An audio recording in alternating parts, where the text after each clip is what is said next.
Dumb Lit. Dang, man, how do I get me some of that to listen to? Well, you go to blazeradioonline.com and enjoy all the Blaze Radio you want. Oh my gosh, bro, that's so dumb lit. Welcome inside the Bill Austin radio studio. Sorry, I was laughing about that dumb lit promo ID. It's kind of funny. Welcome inside the Bill Austin radio studio. You all welcome to Traffic Jam on Blaze Radio and Blaze Radio Online. I'm Zach Bradshaw alongside Lydia Curry and Mattie Freeze for your favorite Tuesday Traffic Jam.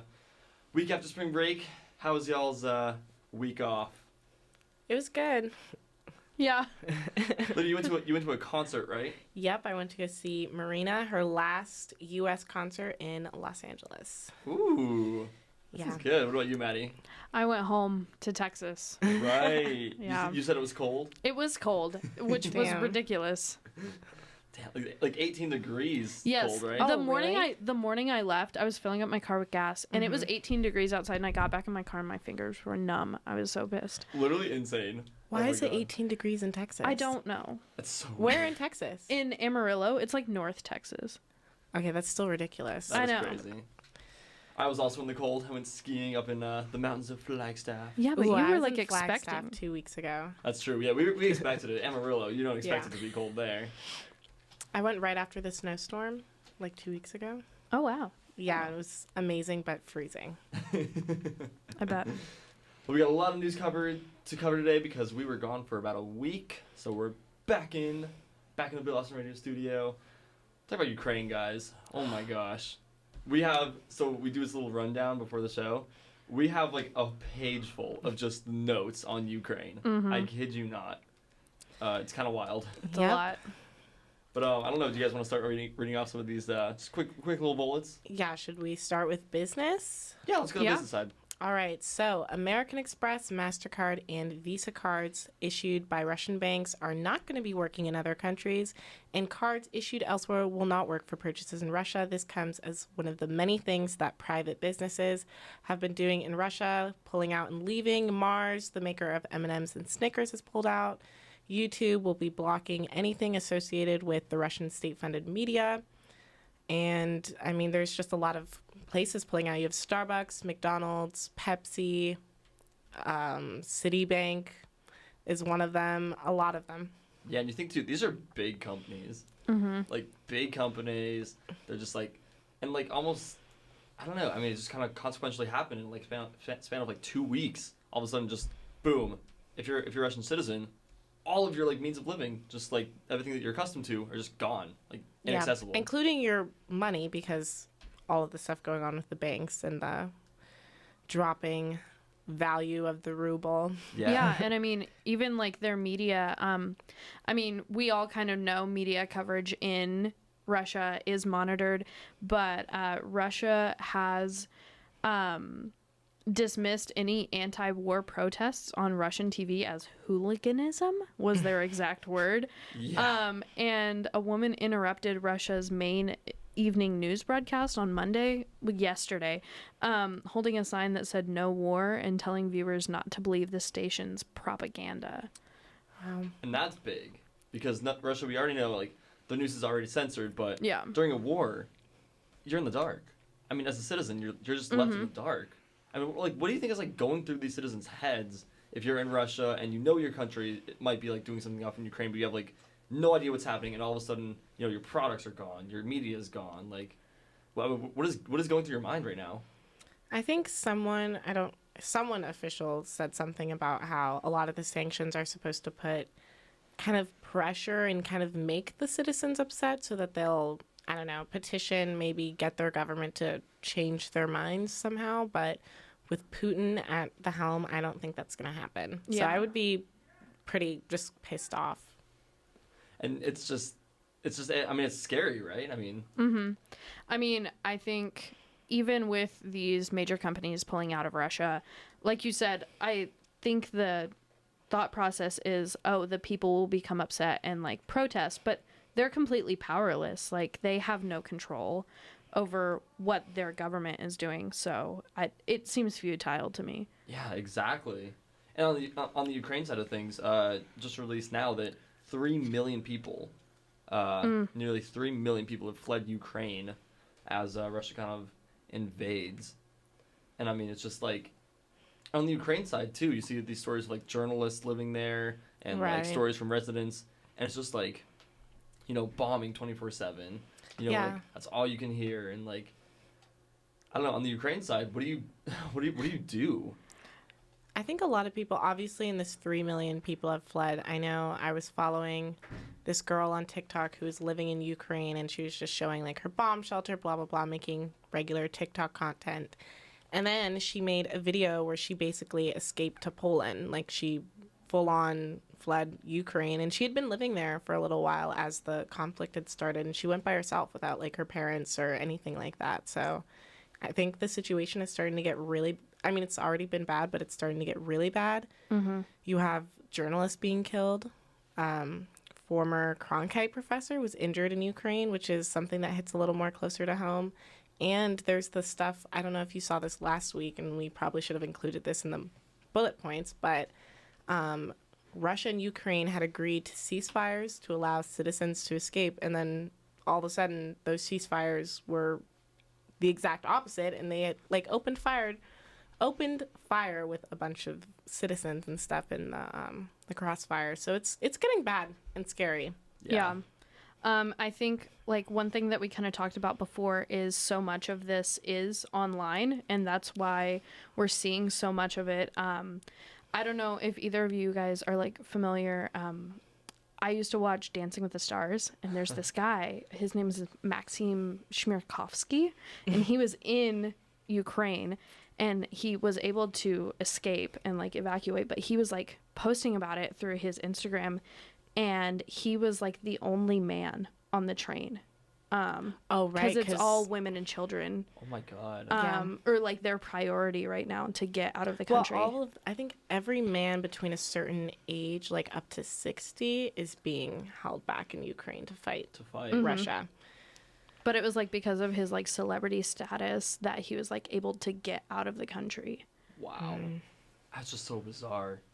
Looking at the financial side, the World Bank said yesterday that it had approved almost a $200 million contract with additional services to fund Ukraine, and that comes on top of the $723 million that was already mobilized to help Ukraine, and then of which $350 million were dispersed to that country. So yeah, it's part of a $3 billion package, and it's going to be prepared kind of over the next couple of months, feed money into Ukraine. And I don't know. I this sounds crazy to me, but is it bad to just, you know, like feed money into a country? Just throw money at the problem. Weapons and money at a problem?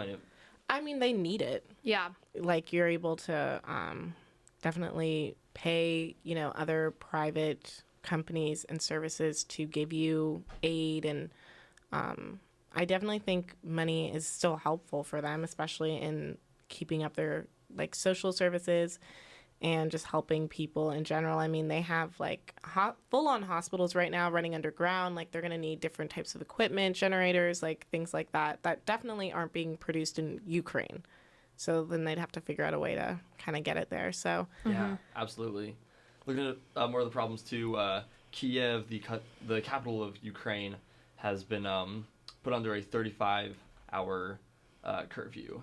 So like residents can't go out, and essentially they're not in much danger. Still in a lot of danger, but at least they're not out in the elements. And boy, big. It's surprising. I mean, I think going through college and like experiencing a war, it's like, do we ever expect this? This is just so weird. I feel like we've had a lot of things popped onto us. You know, recession when you're barely old enough to understand what money even is. Then you have the whole like political unrest for a little while, and then you have the pandemic. Yeah, it's the insurrection. Yeah. Oh god, I know. Now this. Yeah, lots of big news in the past couple of years, but so one little update on Brittany Griner.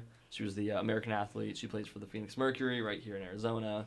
Detained in Russia. She plays overseas there for one of the Russian national teams, and she was there to do the season. Obviously, the season got canceled, and now she was trying to come back. Got detained about early February for the possession of hashish oil.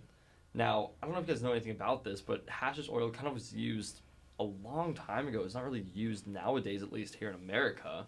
Mm-hmm. And for someone like Brittany Griner, who travels back and forth between U.S. and Russia pretty frequently, at least once, like, a few times a year, because she travels between both leagues, it's like you think she would know the laws of, like, not holding that kind of possessing drugs, right? Mm-hmm. Right. So it's like, was she framed? I don't know.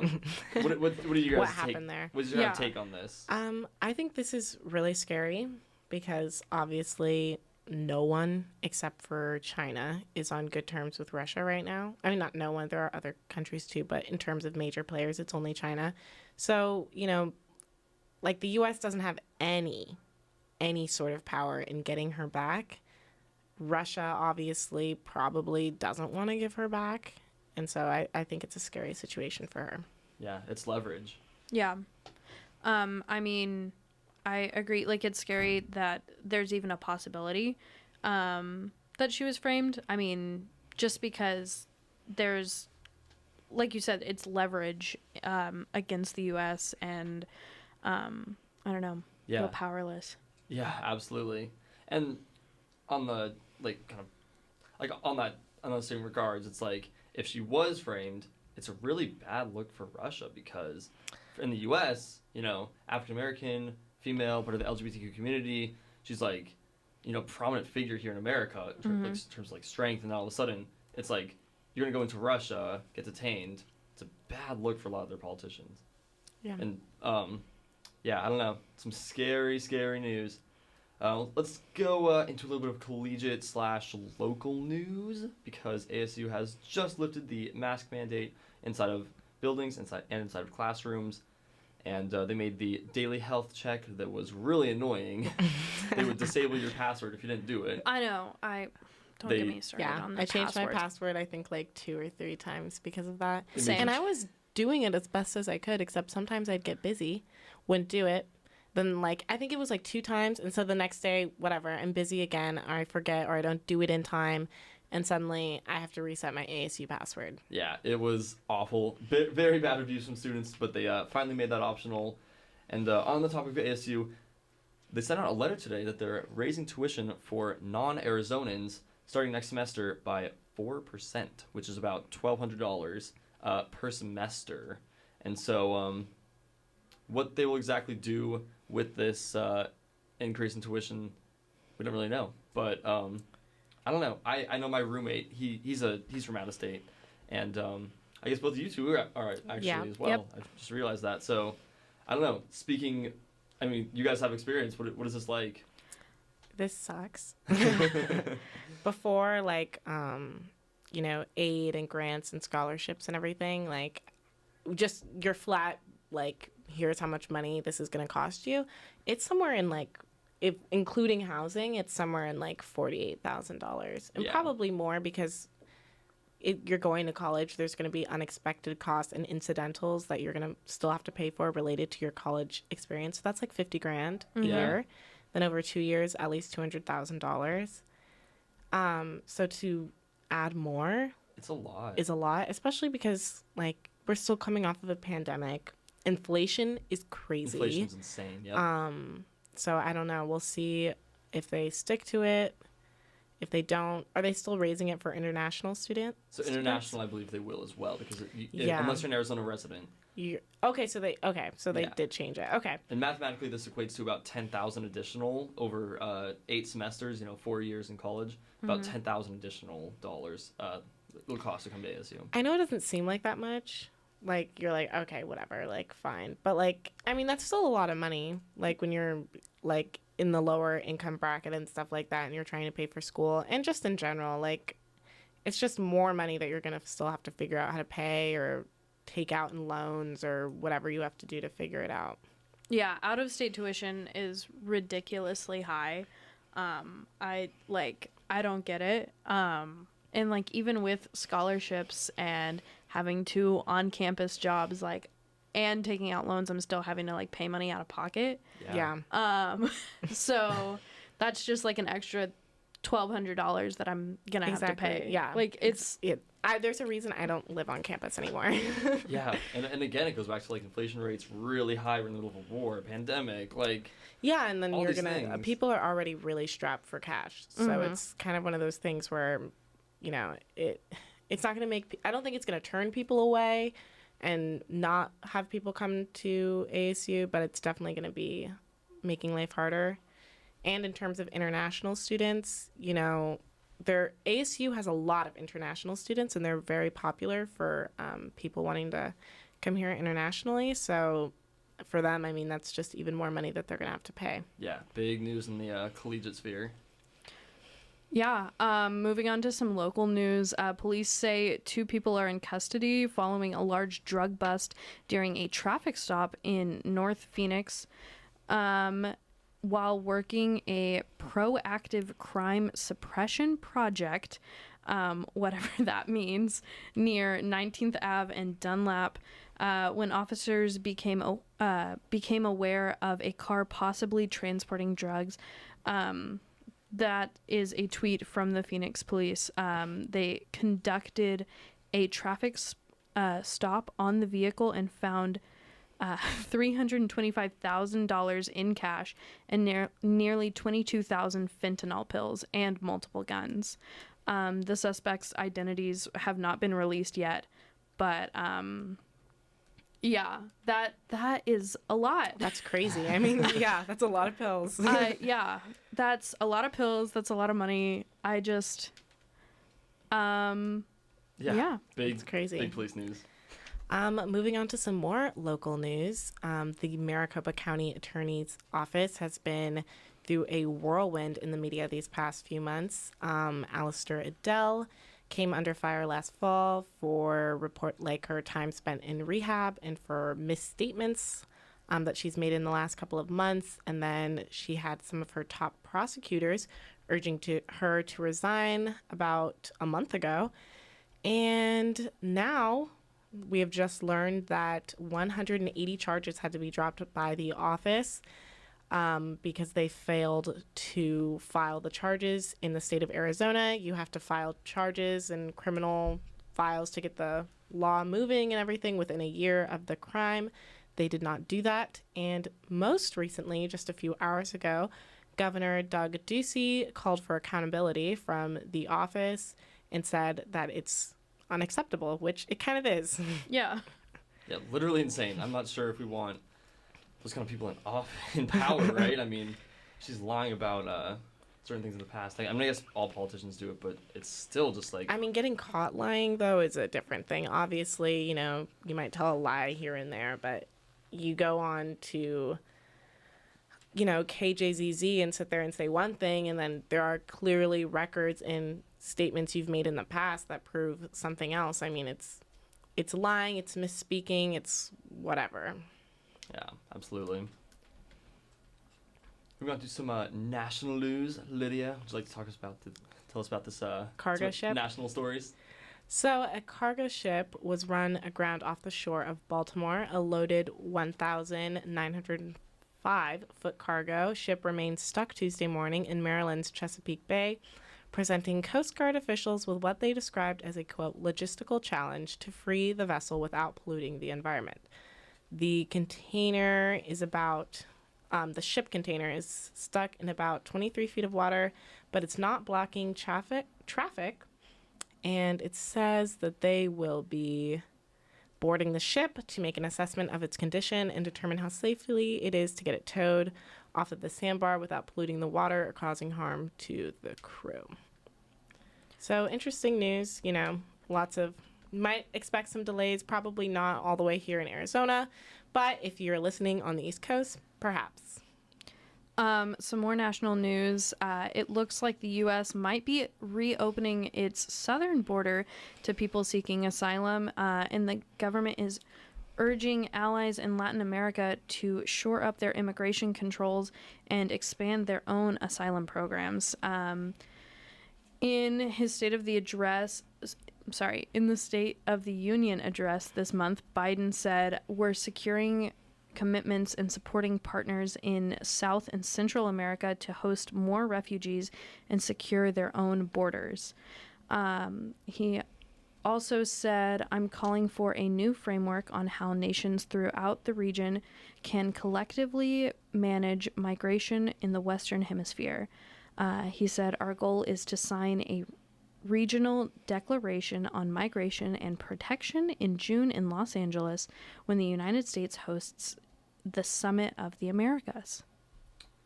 More local news now. Going back to some, I guess, business related, but we're going to talk about rent though, because a couple of people in the Phoenix area have reported very sharp increases in their rent. Kathleen Black, who lives in Scottsdale, faced a 50% rent increase on what she called is an older 3-bedroom apartment that she shares with 4 kids and a husband, and she said that would be about $800 a month. She also divorced, and so she obviously can't afford to kind of pay rent. And then she said that'll be most of her income. Her father's on a fixed income. The apartment's not that nice. She cannot afford to pay that.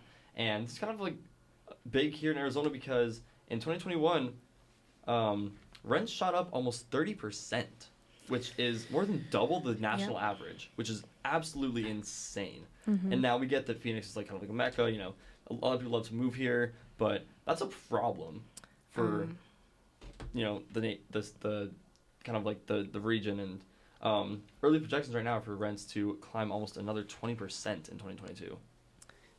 I mean, that's crazy. I think, it would have been in 2021 and kind of throughout 2020. I think there's a huge housing market crisis in terms of renting and just buying a home. I mean, I did a story, I think, last semester talking about just the price of houses rising out in Glendale, which is nothing special, and how a realtor, he was having a lot of trouble, like, just telling clients, like, I'm sorry, I can't get you this house. I can't get you into here. Like, he's having to tell clients that he can't get them a place to live.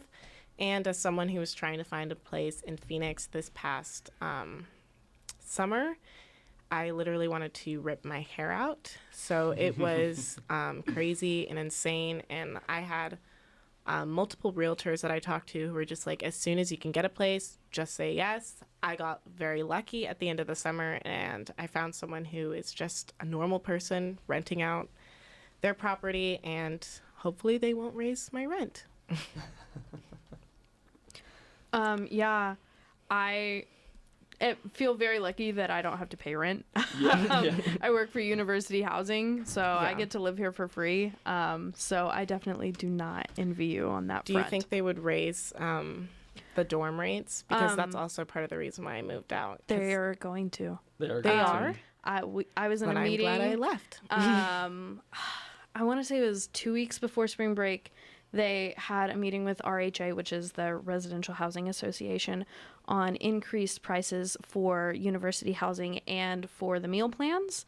I looked at their plan for the meal plans. It actually sounds pretty sound. It's not a huge increase, and there's going to be a lot of really great improvements on dining here downtown. That's good. We need it. But especially coming out of what happened at Taylor Place with the whole fire and then the water damage, expecting residents to pay more to live in a place that just doesn't feel safe anymore does not make any sense to me. But they will be raising. Is this housing. campus wide?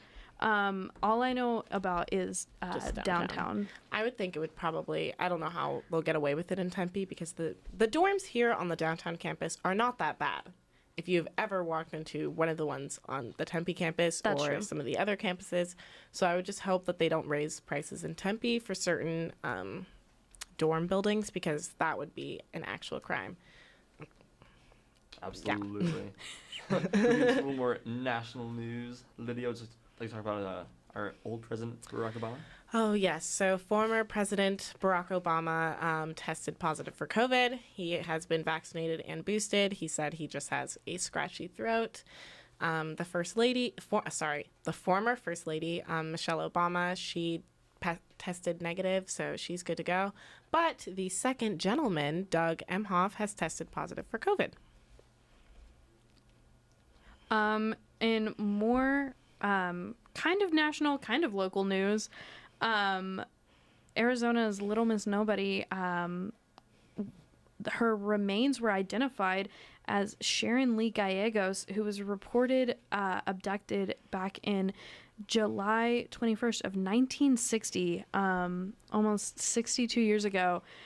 This little girl was taken from her grandma's home in New Mexico, and basically just because of bad forensic analysis, they said it wasn't her, and now they've confirmed that it is. So a little bit of peace for that family, I guess.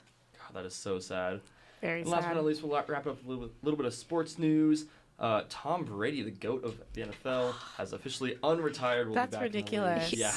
He made everyone lose it. They're like, oh, he's retiring. Feels like this is publicity. crazy, blah, blah, blah. And then he's like, I'm back. And it's like, really? Feels like publicity. Also, March Madness starts today for the men. Women's March Madness starts tomorrow. And as it is 6:28 p.m., we love to skedaddle out of the Bill Austin Radio Studio. Thank you so much for joining us tonight on Traffic Jam. We will see you guys next week. Have a lovely week. Stay happy, stay safe. Enjoy.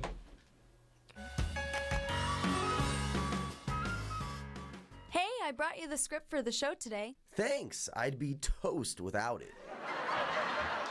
So, how'd you get a show again? Well, from being a part of Blaze Radio, of course. Well, I'm a part of Blaze Radio.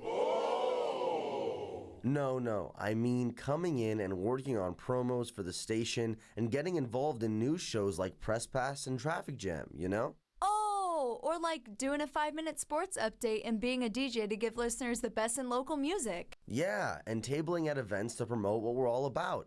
You get the idea. Okay, now I see why they gave you a show. What's it called again? Wait, I thought you listened. Live from the Bill Austin studio, it's Blaze.